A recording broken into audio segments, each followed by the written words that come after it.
Good morning, folks. I'm making this video because I am I'm wanting to share my healthcare experience. I tried making a video before this, but it was kind of lengthy, and I just like, I guess, a redo, just a do-over. So, yeah, I honestly cannot, first of all, I can't even believe it's almost August the 1st. Crazy. And one day it will be. So I'm gonna, I'm just gonna not even say actual names for people. I'm just gonna say, I can say what their first name starts with and just, or like, refer to them as their last first and, like, their last first initial. There we go. I'll do the last first initial, so, of the name. So, but if I seem kind of shaky, I'm loving on my cat, Gemstone. Hey, Jimmy. Hi. I don't know if you can see her. It's just... Hey, Jimmy. Okay, well, that was Gemstone. But anyways. So this is my experience as a healthcare worker. And actually, I started out in activities. I was an activities assistant. I worked in life enrichment. But I was told by my administrator that people just, the census was low and they needed more help on the floor as a CNA. And not only that, but people kept getting fired or they were quitting. Anyways, so this happened, just last night. And I really was. I got in touch. I'd gotten in touch with my scheduler. I'm just going to say I'd gotten in touch with my scheduler and she gave me the okay. Yeah, I could come back in and, work again, for like a bonus and a buyback point and everything else. And I said, oh, that sounds fine. That sounds fine. Yeah, all up until what happened. So, long story short, I was working on the back half of a certain hall. And the thing is, okay, at least 3 or 4 of those residents, because we had at least 12 residents to care for. We split the hall. We split the hall in half. So, or we at least try to. We try to divide residents. We try to divvy them up as best we can. We split them in parts best we can. Because sometimes we're short-staffed. So on and so forth. Anyways, long story short, I had at least 10, oh gosh, at least 8 or 9 ladies, and some men that, that were, extensive care, or, the total dependence. There was one that was total dependence, and I actually needed help. I did need help, getting her up, for that day, because she had, I don't think she had dialysis or anything, but still, she wanted to be a get up, and that's fine. She can request that. Anyone can get up whenever they want.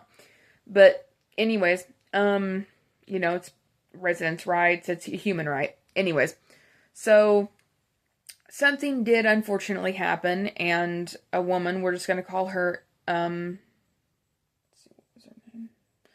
I'm just going to call her M.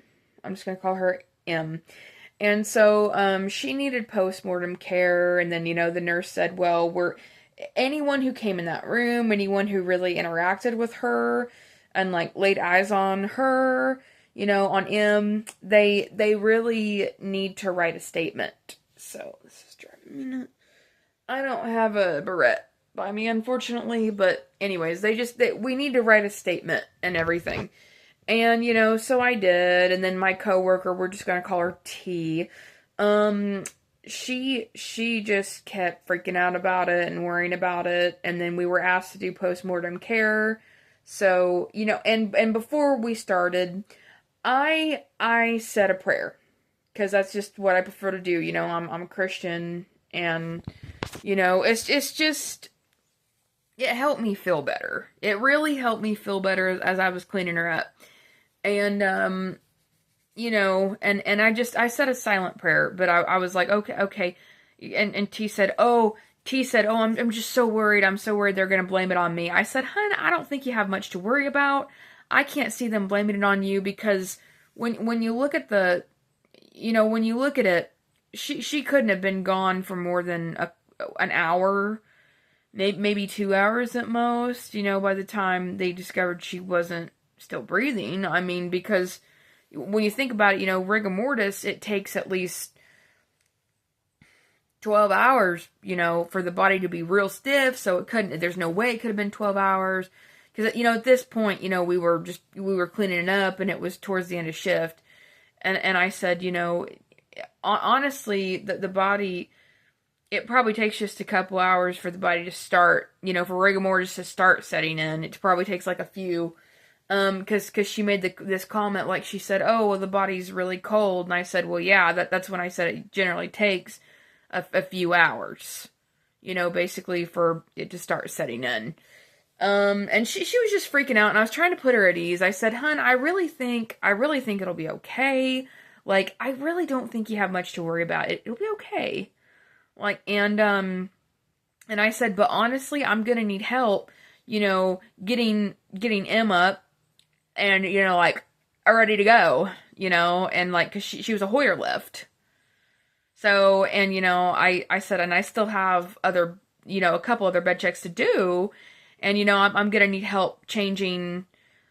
We're just going to call her MA. I'm really going to need, cause she was an extensive 2. I said, "She's an extensive 2. I need help changing her, cause she's just sitting in her waist. So can you please help me?" And T said, "Oh, no, she just wants to go home. She wants to go home right after this." She straight up just looked at me and said, she's gonna go home right after this. I said, "Okay, okay." So I was like, I'll ask someone else. It's okay." And, you know, so we finished doing the postmortem care, and then I'm gonna call this other coworker D. Okay. So I walk out of the residence room, you know, it's about, I don't know, it's a little after, it's like before 6, I think. And then, you know, the day shift people get there. And so, you know, we just look at them and say, you know, we explain what happened with postmortem care. And then later on, you know, I looked at my coworker D and I said, "Hey, I really did need that Hoyer lift from earlier because she'd walked off with it." And I said, you know, I needed help getting Em up, you know, because she was a get up for the day. But I mean, the day shift that came here, you know, they did it. The day shift people did. But I still said, you know, you know, I was really looking for people. You know, I was going up and down the halls. We do the Marco Polo thing. And I was just hollering for help, you know, and no one, it's like no one was willing to help. So, you know, and I honestly, honest to high heaven, honest to the good Lord above, I think next time I'm going to look at the oncoming people, my oncoming coworkers next time, right when they get there, and I'm going to say, "Hey, I do have a report to give about my half of the hall. I hope, you know, you'll have time. You'll have some time, you know, for me to tell you, but after this care I'm giving, I'd really like to talk with you about the report." And, you know, and I'm willing to help out because, you know, there's still a couple folks, you know, I just need, I really need help with. I understand under the circumstances. I think they were understanding. They did seem understanding, because they said, "Hey, it's okay, you know, that's fine." But still, I think it's unacceptable as a healthcare worker. I've been certified as a CNA for about 2 years now. I just think, and I've been doing CNA like work, you know, I've been doing work similar to CNA work for, you know, about anywhere between 9 and 10 years now, and I just think it's unacceptable for someone to say no. And this, okay, T, that coworker, T, was, I don't know. She was just so nonchalant. She was honestly so nonchalant about the whole thing. You know, just, oh, I'm going home right after this. And I said, well, honestly, I know you got all your people done and squared away, but I mean, this is resident care. And I said, but okay, you know, I'll just go find someone else. I just didn't think that was professional. And she's going to, I'm not going to say much about her, but she's going to school. She's going to college to further herself. And I'm thinking, I don't think this is the profession for you. I mean, if all you want to do is just leave and you're not even you're not gonna help people. That's in the word healthcare care is in the word. You're giving care. I mean, just I guess share your experiences if you want. I hope this helps someone. Like I hope. I'm just wondering, like, how did y'all deal with it? Did you have worse experiences to share? How was it? I don't know. I know it was a rough day. It was a rough day. It was, I think, her fourth night working in a row. I mean, I get it. You know, there's been times I've pulled 4 or 5 nights working. I get it. But I always tried to stay and, you know, help give my people care that I was assigned to. So, excuse me, this video's gone on long enough. I'm just gonna end it here. I just hope y'all have a blessed one, whoever sees this video.